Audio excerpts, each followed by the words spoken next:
Tem tempo para pergunta? Eu tenho tempo para pergunta? Tem tempo para pergunta? Tem tempo para pergunta? Eu tenho tempo para pergunta? Tem Tempo para Pergunta, o podcast oficial do TDC.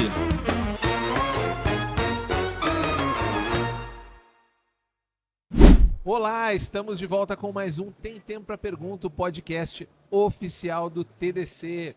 Estamos aqui gravando a nossa quinta temporada durante o TDC São Paulo 2024, com o apoio de Bradesco, TOTVS e da Rede. E você que já acompanha o nosso podcast há muito tempo sabe que aqui o nosso bate-papo é com pessoas, palestrantes, personalidades do TDC que vêm enriquecer a sua vida, trazer conteúdo que vai impactar diretamente na sua carreira. E hoje eu estou aqui com Paulo Pérez, que é CEO da BioFi. Seja muito bem-vindo ao Tem Tempo para Pergunta. Eu que agradeço, Júlio. É uma honra estar aqui, tanto participar de um evento, gente. Um evento que vocês não podem perder. Que evento? Se você não veio esse ano, vem ano que vem. É um evento fantástico, é uma honra estar aqui conversando com você, essa conversa distraída. Distraída não, essa conversa animada. Isso, que a gente descontraída. Descontraída é a melhor Isso. palavra que a gente vai ter aqui hoje. Legal. Paulo, mas eu sei que a tua história, provavelmente com a tecnologia, não começa agora. E é uma tradição aqui do podcast a gente voltar um pouco no tempo e entender como que foi a trajetória. Porque muita gente que acompanha no nosso podcast está aí no começo de carreira, está fazendo transição, sei lá, pensando, será que é a minha praia mesmo? É meio que uma porta de entrada. Então eu queria saber do Paulo lá jovem, como que você veio para a área de tecnologia? Ou sei lá, cheguei agora, eu trabalhava com outra coisa e agora na BioFi que entrei na tecnologia. Me conta um pouco da história da tua trajetória profissional para chegar na tecnologia. Nossa, que legal. Você sabe que eu fico até emocionado de contar isso, sabe?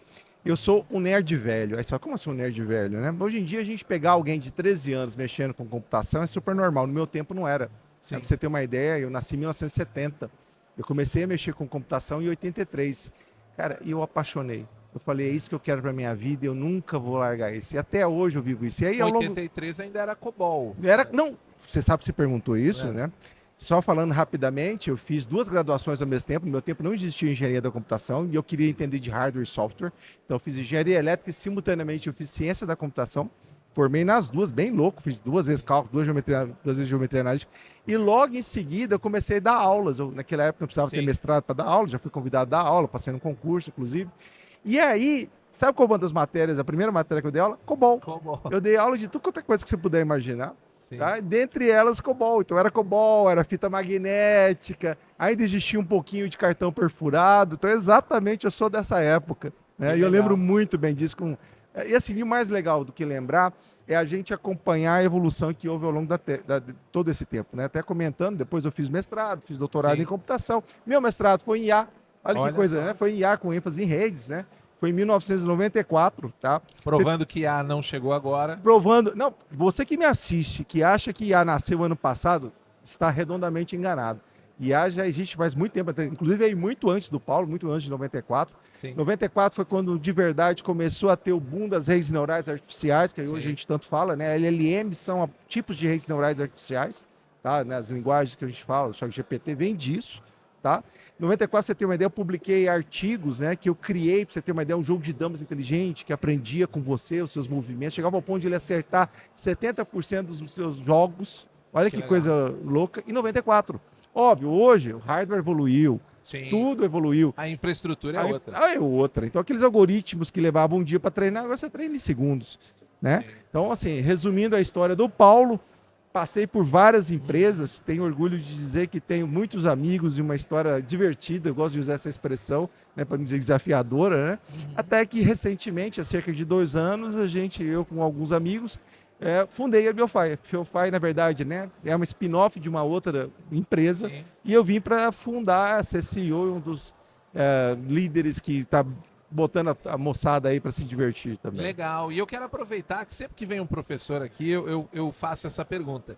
Que é, você ao longo do tempo, como você começou cedo, né, a dar aulas, deu aula até de COBOL, você viu muito da trajetória da construção do que a gente tem hoje, né, de força de trabalho. Como que você enxerga? Porque assim, como você mesmo falou, antigamente era muito difícil você ter uma formação específica e hoje você pipoca curso, você tem infraestrutura, você pode estudar em casa. Como que você enxerga essa evolução da capacidade de desenvolvimento brasileira nesse processo, porque fala-se muito, falta mão de obra, aí depois não falta mão de obra, mas falta mão de obra qualificada. Como que você enxerga hoje no mercado brasileiro, que provavelmente deve ser inclusive uma demanda tua como CEO, aquisição de talentos, como que você enxerga que está a formação básica da galera, como que está a estrutura, como que está chegando a galera para você nesse processo educacional de tecnologia? Eu vou te dar duas respostas, tá? Eu vou te dar uma resposta raiz e uma resposta Nutella. Não posso perder a piadinha, gente. A resposta raiz é o seguinte, a gente, principalmente quem é mais velho, né, tem um certo saudosismo, porque fala, poxa, naquela época a gente sabia de verdade programar, a gente entendia de fato como era a lógica do computador, a gente economizava a memória, a gente procurava otimizar o processo. Isso hoje não existe mais. Com exceção dessa old school, né, a qual eu pertenço, isso não existe mais. Hoje a gente tem uma geração muito mais imediatista, que se quer resultados rápidos. E ela é assim até porque hoje as ferramentas são assim. Hoje você pode se dar o luxo de errar, que tem um gerador de código que te auxilia a complementar aquilo, que gera parte do código para você. Então o mundo mudou. E quando eu falo que o mundo mudou, agora eu vou falar um pouquinho como professor, outro dia eu estava num seminário, numa universidade, né? E a gente estava discutindo a educação, a IA em tempos de educação. Né? E o professor hoje, grande parte, ou está ainda no quadro, ou ainda está nos slides. E acha ruim quando um aluno usa um chat GPT da vida. Mas adianta a gente lutar contra isso? Não adianta. Porque o mundo hoje é assim. Hoje, se você não está usando, o outro vai estar usando. E às vezes ele vai ter mais vantagens competitivas do que você. Então, voltando à sua pergunta inicial, a gente ainda tem dificuldades em encontrar bons profissionais? Muita dificuldade. Não só por aqueles que entendem a essência, que muitas vezes você precisa, quando você vai fazer algo novo, algo disruptivo, não vai estar pronto no ChatGPT. Dentro da empresa, né, que eu lidero, a gente tem áreas assim, áreas disruptivas, que a gente criou coisas totalmente novas. Infelizmente, a coisa mais difícil é encontrar gente capaz de pensar diferente, capaz de criar diferente. Chega ao ponto de eu estou cogitando para o ano que vem a gente criar uma Biofire University, para você ter uma ideia, para formar profissionais internamente, tá? Porque, ou quem sabe aberto para a comunidade, eu acho que a gente também tem um papel social que a gente tem que cumprir, tá? Mas voltando, então existe problema de encontrar esses profissionais mais raiz, que nem eu estava falando, e o mercado tem muito profissional, que eu brinquei do Nutella, que está usando um chat GPT, e tudo bem, eu acho que tem espaço para isso. Dependendo do que for a aplicação que você for desenvolver, do cenário que você tem espaço. Então, nesse sentido, ainda por incrível que pareça, falta, porque o pessoal acha que é só criar um promptzinho, fala, escreva um código assim. Não, não é. Você tem que entender o que você quer, você tem que entender a lógica daquilo. Então, mesmo nesse cenário ainda tem dificuldade. Que é um grande, eu diria assim, no discurso, a impressão que dá é que são salas, uma do lado da outra, com portinhas. Aqui você entra na sala do Sei Tudo, Escova o Beat, né? Exato, Escova o Beat, é isso. Não, até na hoje. outra eu tenho outro, e na outra eu tenho o chat GPT, apertei um botão, acontece. Mas, na verdade, a gente tem toda uma estrutura hoje que, eu digo, já é até robusta, de aplicações low-code, no-code, que estão no meio do caminho. Caminho, exato. Que eu preciso ter uma especificação técnica, uma você tem uma lógica, você tem que entender de lógica. E se eu tiver os fundamentos, eu estou muito mais preparado para receber. Claro, se você pega, por exemplo, um designer, né, que eu sou da área de designer, e ele pegar uma aplicação no-code, ele faz alguma coisa. Mas um desenvolvedor com uma aplicação no-code entrega coisas melhores mais rápido. Exatamente. Porque ele sabe. Ele sabe o resultado que ele quer. Né? E sabe não só o resultado, mas como explicar o resultado. Se você está trabalhando com uma ferramenta de IA, você também tem que explicar para ela exatamente o que você quer. Você tem que dar um caminho para ela. Ainda tem que fazer isso. Até porque se você não precisava fazer nada, não precisava de você. Ela estaria substituindo 100%. Tá? Sim, sem dúvida. E para você hoje, IA não é um hype, não é uma teoria, é uma prática. Como que foi? Porque isso deve ter levado um certo tempo, e você disse, não, eu já estudo IA. Lá atrás eu estava estudando 30 anos. Como que isso na sua vida virou, na vida, antes de ser empresa, saiu da teoria do estudo para a prática? Você sabe que é uma pergunta interessante. Na minha vida do Paulo, isso levou mais tempo, tá? Por quê? Uma coisa é a vida acadêmica. Vida acadêmica, que nem eu comentei, publiquei artigos, fiz isso, fiz aquilo, mas isso não era realidade, eu era tido como louco. É legal, né, gente? Pensar que há 30 anos atrás eu era louco. Hoje eu sou um louco mais moderado. Aceito pela sociedade. Mas voltando, naquela época era impensável. Seja porque era algo muito disruptivo, seja porque muitas vezes também não era praticável. Como a gente mesmo falou, não tinha hardware, era custo acessível para rodar essas coisas que hoje existem, né? Que hoje são possíveis existirem, né? Então, comentando, na prática, eu acredito que eu levei, nossa, quase 20 anos para isso se tornar realidade. Olha só. Tanto é que eu atuei em várias outras áreas. O meu hobby ainda era IA.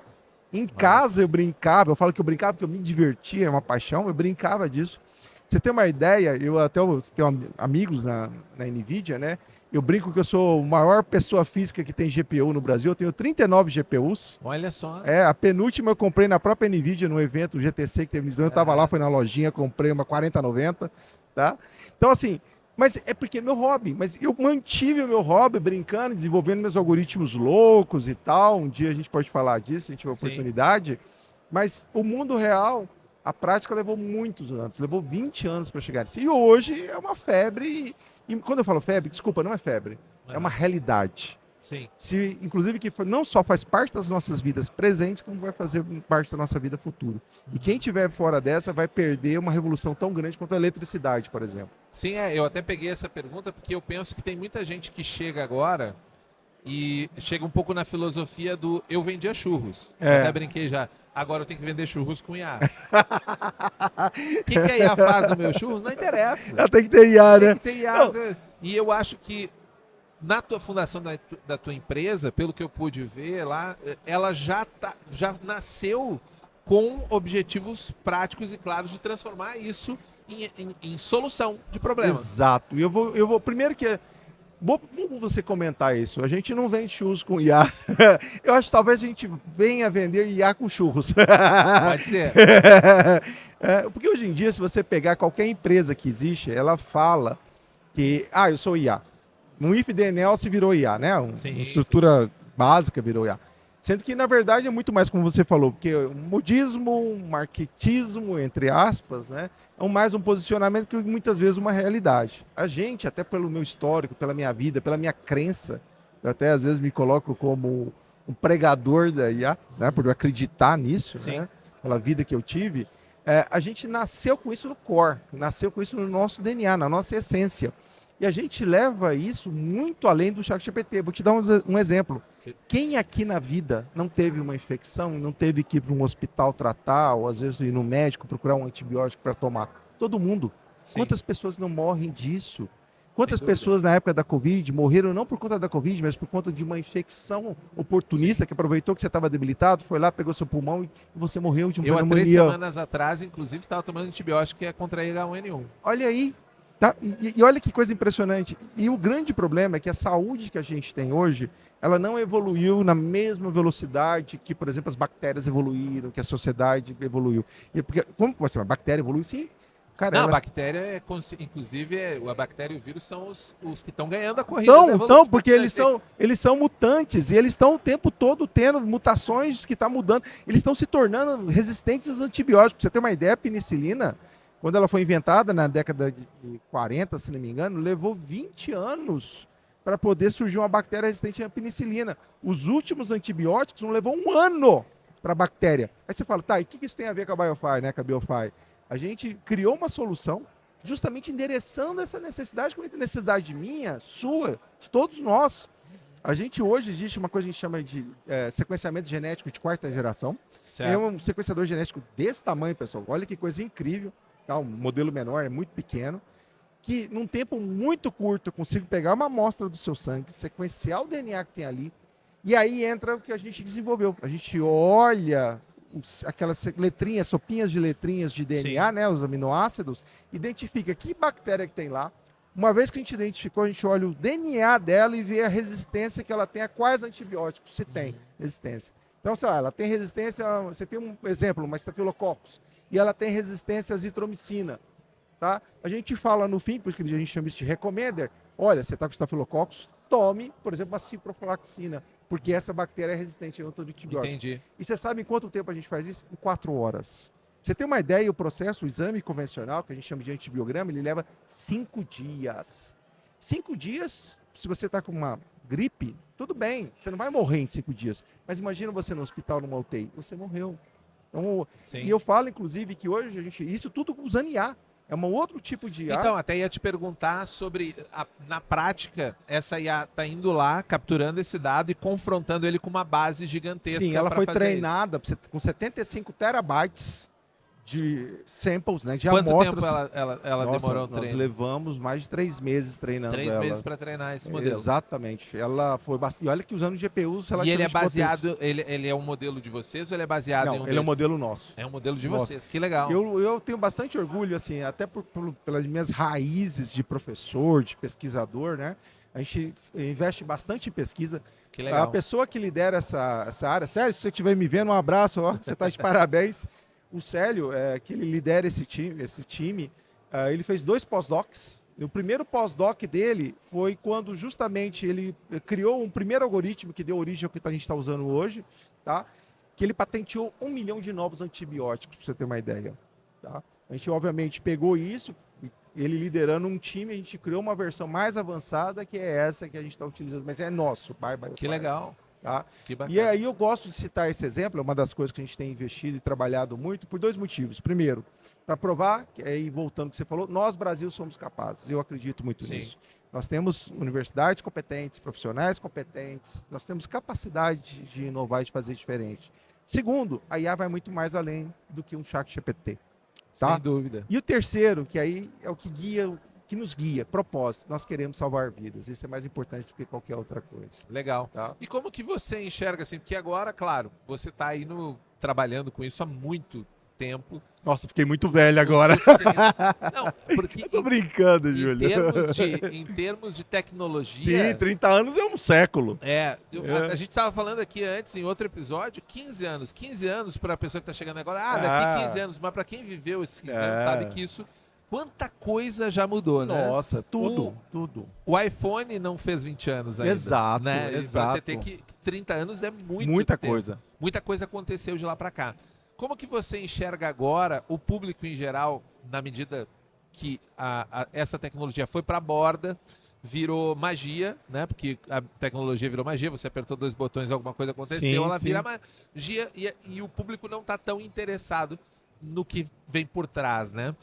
Como que vocês constroem o valor da sua ferramenta, assim, para esse tipo de ferramenta? Eu acho que até fica bem claro, mas o resultado está entregue na ponta. Mas para trás, porque você falou, olha, 3 meses de treinamento, pesquisas a rodo. Isso tem, obviamente, e a gente é pressionado por mercados que estão pressionando sempre a próxima coisa, cada vez mais barata, com custo. Como que vocês navegam nisso na parte, principalmente, de desenho de produtos e tal, que a gente estava falando aqui no back office, você falou, a gente está lançando mais produtos. Como que vocês navegam? Como é que vocês constroem isso? Primeira coisa, e é muito importante dizer isso, a gente não pode construir algo para hoje.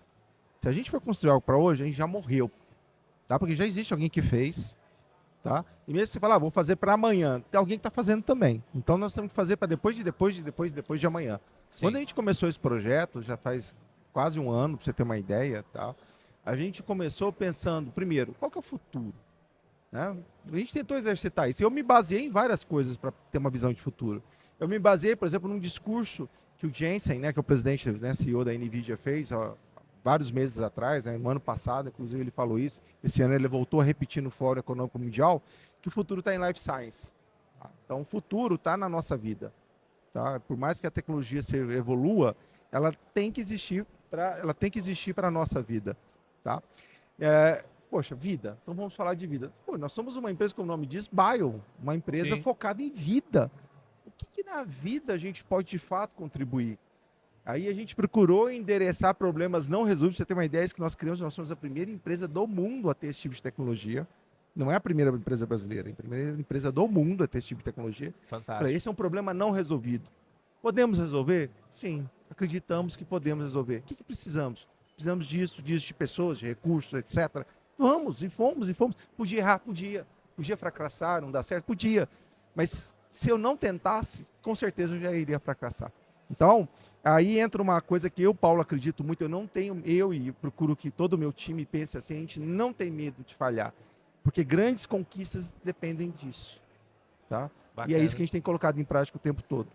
Tá? É fazer o máximo possível, Fazer o mesmo que isso te leve para caminhos que você vai ter que abrir mão depois. Não, e assim, resiliência, pivotar, né, mudar a direção, faz Sim. parte da vida, faz parte de uma vida de qualquer empresa que queira ter um futuro longínquo. A Sim, gente tem que ser capaz de fazer isso. Tá? E eu vou te dar, se você me permite, eu vou te dar mais um exemplo. diga. Hoje se fala muito em aplicações de IA, a gente criou várias aplicações, várias. Vou dar só alguns exemplozinhos. Uma delas é um auxiliar de advogado, não é para substituir o advogado, é para auxiliar o advogado. Ele vai lá no tribunal, você simplesmente informa para ele o número do processo, ele vai lá no tribunal, baixa o processo, entende, entre aspas, o processo, é uma LLM que tem por detrás, ela sumariza, ela dá sugestões sobre o processo, ela pega e aponta falhas no processo, ela pode até chegar a escrever uma petição. Tá? Tudo isso para quê? Para auxiliar o advogado. Tá? Então a gente fez isso e veja, deu tão certo, tá virando uma empresa separada, vai ser a Biofire Lexia, olha que coisa louca.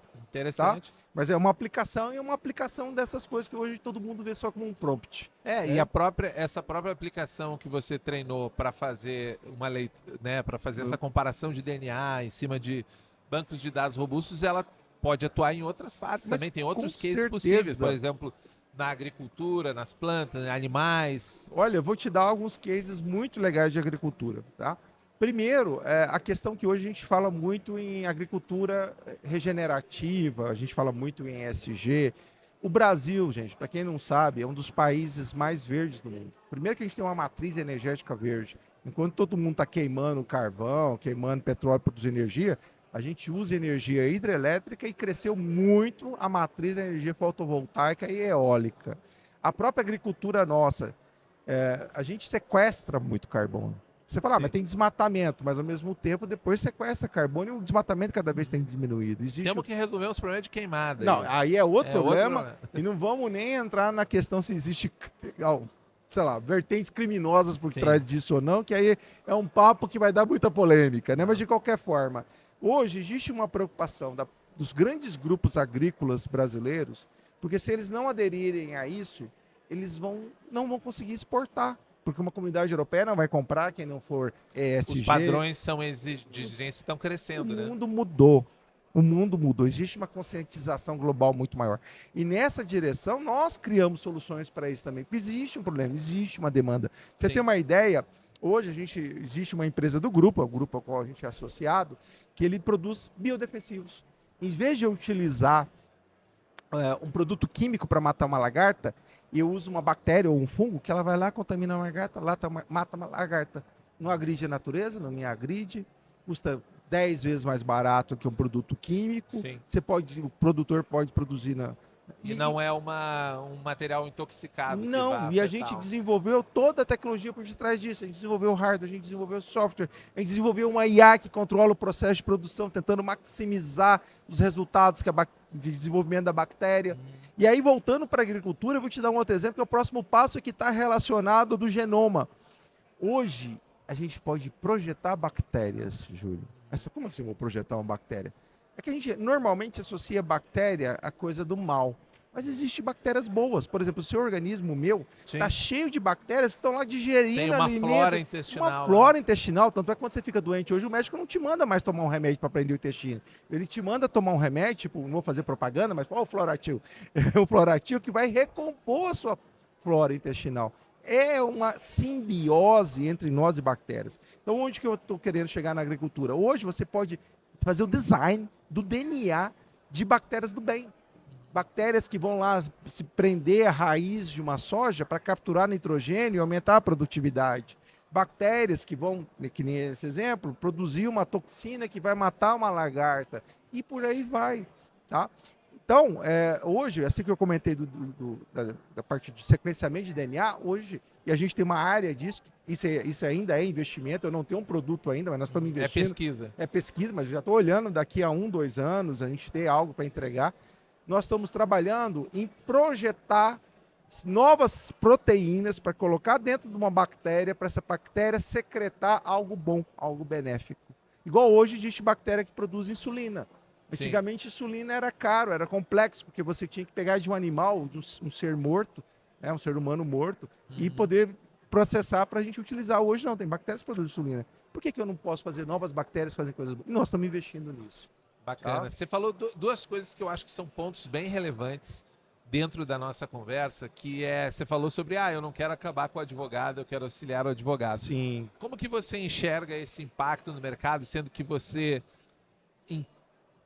eu não digo nem em tese, mas na prática é um enabler desse mercado da prática da IA na ponta, sobre a grande medo das pessoas, que mas a IA vem para quê? Ela vem para precarizar meu trabalho, ela vem para substituir meu trabalho, ela vem para potencializar o meu trabalho, porque assim, hoje muitas pessoas olham a IA ainda não como uma ferramenta, olham como uma coisa, que eu falei lá no começo, mágica, né? que faz coisas mágicas e que do nada aparece, né? Bom, tem gente que acha que internet até hoje ainda é assim. Isso aí o 5G causa Covid, inclusive. Tem esse tipo de coisa, mas eu digo, na prática, assim, as pessoas estão muito preocupadas, e às vezes até o jovem que está estudando assim, para que eu vou aprender tecnologia se a IA vai fazer tudo depois? Eu não vou fazer nada nisso, eu vou, sei lá, aprender outra coisa. Como que você enxerga esse impacto, já que você falou que se preocupa bastante no longo prazo, do ser humano convivendo com esses... pegando o nosso patrocinador aqui, com esses copilotos, né? Copilotos, né? Com esses auxiliares sintéticos. Sim, excelente pergunta. Primeiro que eu vou contar uma historinha rápida, tá? A gente viu ao longo da existência humana várias revoluções, né? Pedra lascada para pedra polida, para roda, para máquina, para o cavalo. Sim. Né? Tanto é que até hoje se mede em CV, né? Cavalo de potência. Sim. Para motor, primeiro motor a vapor, né? Depois motor a combustão, depois energia elétrica, energia nuclear, internet, né? Chips, internet e por aí vai. Todas essas revoluções. Teve gente que questionou a mesma coisa. Meu Deus, eu empurro um arado. Agora tem um cavalo que vai empurrar, agora tem um trator que vai empurrar. O que vai ser da minha vida? Meus filhos, como que eu vou alimentar? E o ser humano, a humanidade foi resiliente o suficiente para se adaptar. Óbvio, vai existir quem não vai se adaptar, vai existir quem vai ficar lutando contra e tacando pedra? Vai. Mas vai existir uma outra grande maioria, ou que não, se não for uma maioria, vai se tornar uma maioria que vai dominar essas tecnologias e vai utilizar a seu favor. Tá? E aí entra um ponto que eu gosto de, uma expressão que eu gosto de utilizar, não foi o Paulo que inventou, é uma expressão antiga, dos 30 anos atrás, eu diria, que se chama inteligência aumentada. Tá? Igual existe realidade aumentada, que você combina a realidade, né, com algo virtual, por que não combinar a nossa inteligência com a inteligência artificial para ter uma inteligência aumentada? Então eu não vejo, Paulo, não vejo a IA como, e eu acho que as pessoas também não deveriam ver a IA como algo que vai competir. Não, é algo que vai me auxiliar. Mas para que ela me auxilie, para que ela me potencialize, eu tenho que entendê-la. Não existe coexistência, primeiro, se eu brigo com ela, ou se eu desacredito. Segundo, se eu acho que ela vai fazer tudo, eu não vou fazer nada. E eu tenho o meu valor, assim como a IA tem o seu valor. Aí você fala, poxa, qual o valor do Paulo? Qual o valor? Nesse momento, que no mínimo seja como utilizá-la. Né? Se a gente falou do Copilot, como que eu vou extrair valor do Copilot? Já falou, faça meu trabalho. Não, eu tive uma ideia assim, assim, assado, de um produto assim, assim, assado. Como você acha que eu poderia fazer? Como que poderia ser a divulgação? Então você teve a ideia e você usou a IA como uma extensão, alguém júnior, entre aspas, até às vezes pode ser até bem avançado, mas te auxiliando a construir a sua ideia, evoluir a sua ideia. Tá? Então isso é uma inteligência aumentada. E eu acredito que o caminho para nós como sociedade, como humanidade, é a evolução nessa direção. E mais, se eu e você não fizermos isso, alguém vai fazer. Se eu e você tentarmos criar leis que vão barrar isso, vai ter um país que vai fazer, que não vai ter leis. E nós vamos ficar para trás? Vamos viver dentro de uma bolha e acabou? Não, o mundo mudou. Maravilha. E aí eu queria trazer, perfeito esse seu final, porque eu queria trazer exatamente o segundo ponto daquilo que você falou, que é grandes poderes, né? Homem-Aranha. Grandes Uncle Ben. Grandes responsabilidades. Porque me parece que a gente está criando grandes poderes aí, né? Como você falou, eu posso fazer o design de uma bactéria e aí você fez um complemento qualitativo que é do bem. Do bem. Né? Porque se não houvesse o perigo de não ter esse qualitativo, você não Nossa. usaria ele para a expressão. Tá no próprio idioma a gente utilizar isso. Então, Exato. tem uns perigos envolvidos nessa história aí, dessa Tem. quantidade de poder que a gente tem, alguns riscos. Como que vocês lidam com isso? Como que você lida com isso? Como é que você enxerga esses riscos que estão implícitos no poder Sim. que a gente está ganhando, né? Você sabe que você falou uma coisa, eu até arrepiei aqui, viu, pessoal? Não leva a mal, não. Quando eu tinha 7 anos de idade, eu estava numa aula de ciências e o meu professor perguntou, eu era criança, eu nem sei de onde eu tirei a resposta que eu vou te contar. Ele me perguntou, o que você quer ser quando crescer? Eu falei, eu quero ser engenheiro genético. Cara, eu não sei como que em 1977 eu tirei isso da cabeça. E o meu professor falou, quer ser Deus, né? Então, cara, eu fiquei magoado com ele, fiquei ofendido. Tudo bem, eu era uma criança de 7 anos e eu me ofendi tanto que até hoje eu me lembro dessa história, Olha só. dessa passagem. Aonde que eu quero chegar? Sim, talvez a gente esteja brincando de querer ser Deus. Sim, a humanidade hoje passa por isso. Seja criando uma IA, seja utilizando a IA para criar uma nova vida, nós estamos brincando de ser criadores, tá? Sim. E a diferença entre o bem e o mal é uma linha muito tênue, tá? E aí você tocou num ponto muito importante. Tudo que eu comentei, eu fiz questão de enfatizar, né? Bactérias do bem, aplicações do bem, vamos auxiliar, lá. Pode ter alguém que pensa diferente? Pode. E assim, eu acho até triste falar sobre isso, mas se a gente lembrar de Segunda Guerra Mundial, a gente lembrar de nazismo, de Mengele, eles buscavam a eugenia, eles buscavam Sim. criar uma raça perfeita. Mengele, as experiências dele eram nessa direção. E ele fez atrocidades querendo criar super soldados, super alemães. Me perdoe a comunidade, mas comentando a parte histórica da coisa, né? Então, existe o risco de alguém estar fazendo isso hoje? Existe. Infelizmente, a gente teve um caso que aconteceu tem poucos anos, de um pesquisador de um país asiático, não vou falar qual, né? Que ele criou, de fato, embriões ele editou o DNA desses embriões para terem resistência ao AIDS. Então, nasceram crianças, quando ele chegou a apresentar, elas já estavam bebês, que jamais teriam AIDS, porque ele eliminou uma proteína na qual o vírus da AIDS se liga. Tá? Cara, isso gerou uma polêmica absurda, e o pesquisador sumiu, nunca mais ninguém ouviu falar. Sim. Ele pode ter sido preso e morto, ou sei lá, prisão perpétua, ou um laboratório capturou ele e está usando para criar um super-humano. É possível? É. O que vai impedir isso de acontecer? Aí que vem a resposta muito difícil, porque eu posso querer impedir, o nosso país pode querer impedir, uma comunidade, mas pode existir alguém que não. Eu acredito nesse ponto, e até eu trouxe ele conectado no final da tua resposta, que quando a gente fala de regulação, né, precisamos de ter regulação, Sim. que a regulação ela tende a criar um blueprint, né? Olha, vamos estabelecer qual que é a nossa caixinha de areia, Sim. porque fica mais fácil de eu ver quem está jogando areia para fora da caixa. Exato. Porque nesse momento em que eu não tenho nenhum tipo de regulação, quer dizer, já tem até algumas, mas eu acho que ainda são poucas. Isso vale tanto para o uso da IA, que ainda não foi regulamentado como um todo, tem projetos em tramitação e tudo, mas até para outras esferas de tecnologia, como as redes sociais, né, as grandes empresas, que no momento em que você cria um parâmetro de regulação, você consegue inclusive dizer assim, esse cara tá fora. Sim. E aí eu consigo ser muito menos maniqueísta na hora de dizer que isso é do bem e ser mais pragmático. Sim. Então assim, essa bactéria realmente por quê? Porque ela está dentro de uma regulação. Mas né? você sabe o que é o problema disso que a gente vê muito hoje? É que hoje tudo tá fora. Tá? Quando eu falo a parte de biológico, tudo tá fora. Sim. Tudo tá fora. Então assim, é transgênico. Não, porque eu acho que a gente precisa discutir essa regulação. Quais são os limites? Mas precisa discutir com o aspecto científico também. Tá? A gente não pode fazer uma caça às bruxas e sair queimando a pesquisa por acreditar que ela é milagrosa ou inaceitável. Tá? E aí entra um aspecto importante. De novo, o que é para bem e o que é para mal? Estamos construindo uma coisa que vai contribuir para o melhoramento da sociedade. Tanto é que, assim, as próprias pesquisas que nós estamos fazendo hoje, a gente tem um cuidado muito tênue de criar algo novo, na verdade, é muito mais baseado em algo que já existe, até para não correr risco. Claro. Tá?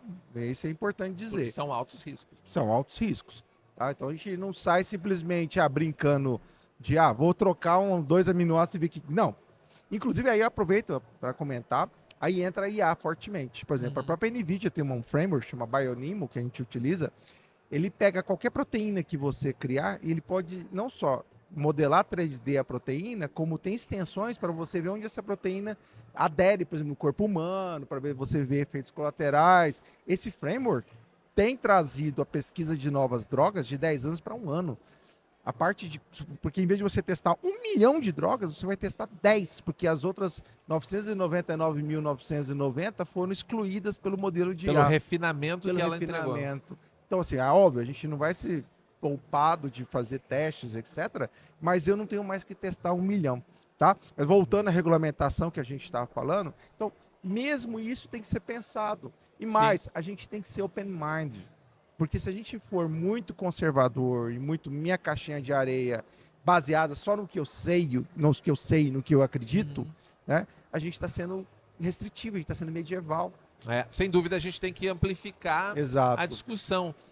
O que me preocupa particularmente, eu, Sim. Júlio, falando, é que Estou aqui para te tranquilizar, Não, Júlio. é que às vezes você propõe a discussão e as pessoas dizem, olha aí, estão querendo parar o negócio. Não, cara, olha só, a gente quer discutir. A discussão é o início. Eu sempre acho que eu não quero, eu quero começar a discutir. Sim. A gente precisa discutir, trazer mais gente. Vou trazer mais gente. Não, pra a essa gente conversa. tem que trazer, como diz o bode, para a sala. Né? Exato, e não querer tirar, exato. né? Qualquer coisa que, ao mínimo sinal do bode, a galera já... Opa, tô fora. Você concorda que tem... Aí tem 2 pontos. Tem o cara que foge, não quero falar sobre isso, né? Sim. Tem outros que querem matar. Então, assim, cara, a gente tem que sentar e conversar. E quando diz conversar, estar aberto a ouvir. Tanto eu estar aberto a ouvir, quanto o outro lado estar aberto a ouvir e ver que os princípios que ele acredita, ou às vezes as coisas que ele estudou mudaram. Hoje o ser humano não é mais aquele Neandertal que não sabe o que ele está fazendo. A gente tem, e aí a IA entra nisso, a gente tem ferramentas de conhecimento que de fato nos permitem saber o que a gente está fazendo. Pra você ter uma ideia, o DNA humano, o DNA desses seres, nunca foi tão estudado como ultimamente. Nunca foi. Existe um projeto que trabalha com a análise de moléculas de DNA que mapeou zilhões, é um número absurdo de DNAs e de como eles se combinam no ser humano. Tá? Assim, então, por isso eu falo, a gente também tem que estar aberto a aprender coisas novas e ver que hoje nós, seres humanos, somos capazes de ir além. Mas, de novo, até onde? Né? De novo, eu concordo com você, a caixinha de areia tem que ser bem determinada. E que também não vai ser de uma hora para outra não que você vai vai determinar. Não vai, né? não vai. Você não precisa vai. muito debate, Não tem vou. que trazer muitas vertentes diferentes para conversar e a gente fazer o que nos trouxe até aqui de melhor, que é conversar, né? Exato. Exercer Por esse enquanto, processo. isso nos diferencia das IAs, né? Que a gente consegue, né? Olhar o outro e não só consumir ele. A Exato. gente pode criticar, né? Igual nós estamos conversando aqui agora. Criticar... No sentido construtivo. Exato. Criticar não é uma palavra negativa, né? Mas ela vai se tornando esse contexto do que a gente vive. Porque as pessoas não estão preparadas para ouvir as críticas. Crítica é uma análise crítica, né? Para fornecer uma crítica. Exato. Mas, Paulo, o papo tá maravilhoso, mas o tempo, e que quando o papo tá bom é assim, o tempo vai passa, muito né? rápido, né? Então, para a gente ir para os nossos finalmente, uma das coisas que a gente faz, que é tradição aqui no Tem Tempo para Pergunta, é que os desenvolvedores, a galera da tecnologia, tá sempre lá para cá de mochila, né? Eu tô de mochila, viu? Né? Eu vi que você tá de mochila. A gente sempre pede para você deixar alguma coisa que você traz na sua mochila, que pode ser uma mochila metafórica. Um vídeo, um documentário, um filme, um livro, que possa trazer para a galera, tipo assim, poxa, agora a minha cabeça bugou aqui, porque os caras estavam falando de IA, mexer com genética, com outras coisas. O que você daria de uma dica legal para a galera que quiser aprender um pouco mais sobre isso, quiser botar um pouquinho, molhar o pezinho nessa história aí, no que você trabalha? Olha, primeiro siga as nossas redes sociais. Perfeito. Tá? Então, estamos lá no LinkedIn, estamos no Instagram. A gente quase que diariamente gera conteúdo, a gente está postando. E qual que é a rede social? No LinkedIn é a própria BioFi Technologies. BioFi Technologies. No próprio Instagram também é a mesma. Tá? Perfeito. Então nos siga lá quase todo dia. Inclusive a gente já postou que estamos aqui juntos hoje. Que legal. Tá? Que legal. Então, hoje está tudo dinâmico, né? Segundo, existe livros e muita bibliografia referente a isso. Desde coisas para você questionar a sociedade que a gente vive hoje. Uhum. Eu vou dar exemplo de um livro que eu li quando eu era adolescente, que até hoje eu lembro dele, chama Admirável Mundo Novo, de Aldous Huxley. Sim. Já que a gente está falando de genética, não sei se você já teve a oportunidade de ler. Já conheço o clássico. Um clássico de 1930 e pouco, né, Exato. que o autor já questionava a questão da eugenia, a questão Sem de uma dúvida. sociedade baseada em... Na época não se falava em genoma, que nem se conhecia isso, mas você tinha caças sociais baseadas, entre aspas, no seu genoma. Tá? Era Sim. como se fosse isso. Então acho que vale a pena, já que você falou da caixinha de areia, a gente dar um passo atrás e olhar o que já foi pensado, o que já foi dito, os livros antigos, antes mesmo que se falasse disso, Sim. já estavam falando disso, trazendo o bode para a sala. É. Tá? E a partir de fundamento, né? E fundamento. Segundo, a gente também dá uma olhada no presente. Quando eu falo no presente, né, esse próprio pesquisador que eu te comentei, ele recentemente publicou um artigo na Nature, e aí eu cito a Nature, um dos periódicos mais Claro. famosos que tem, falando sobre um novo universo que eles descobriram, que ele com o time dele, né, que é nosso time, descobriu, de novos DNAs, trechos de DNAs e bactérias que existem que nunca sequer foi falado no mundo. Então, assim, então eu também, vamos sair um pouquinho da casquinha só do ChatGPT, vamos beber Claro. de novo nas fontes de uma Nature, de uma Cell, Até porque o chat GPT não dá fontes. não dá fontes, Ainda. né? Então, para a gente também ver o que o mundo, eu falo, cientificamente, nessas áreas que a gente está comentando, está produzindo. Vamos trazer esse conhecimento até para a gente questionar para onde a gente está indo. Tá? E de novo, né, também me coloco agora com mochila. Prometo que na próxima vez a gente fizer um talk, eu vou trazer alguma coisa física, né? Em vez de ficar só no digital, né? Vou trazer alguma coisa física para a gente. Mas também me coloco à disposição. Vamos conversar, né? Eu falei para as redes sociais, mas o próprio Paulo Pérez está aí, a gente pode conversar, vai ser um prazer eu poder agregar nessa discussão. Não, juro que eu não trago bode, mas eu trago alguém para estar conversando. Vamos conversar com ele Vou sobre conversar com o bode. Paulo, prazer O prazer demais. foi todo meu. Muito obrigado. Não viu? só te conhecer, como conhecer o teu trabalho, o trabalho aí da BioFi Technology. Sigam eles nas redes sociais, foi muito bacana, te agradeço bastante. Imagina, viu? pessoal, muito obrigado, viu? E ó, parabéns pelo podcast, eu tô impressionado, a conversa foi fantástica. Viu? Bacana. E para você que nos acompanhou até agora, fica o convite para nos seguir no Spotify, em todos os agregadores, dá 5 estrelas pra gente. Se você quiser ver esse papo em vídeo, nós temos também o nosso canal do YouTube, que é Tem Tempo para Pergunta, e que você também pode ver os nossos cortes, que é legal para você compartilhar e chamar mais gente para conhecer o podcast. Agradecer, claro, os nossos parceiros Bradesco, TOTUS e da Rede, que estão apoiando a nossa gravação aqui da 5ª temporada. E, obviamente, eu espero vocês no nosso próximo episódio. Até lá. Tchau! Tem tempo pra pergunta? Eu tenho tempo para pergunta? Tem tempo para pergunta? Eu tenho tempo para pergunta? Tem Tempo para Pergunta, o podcast oficial do TDC.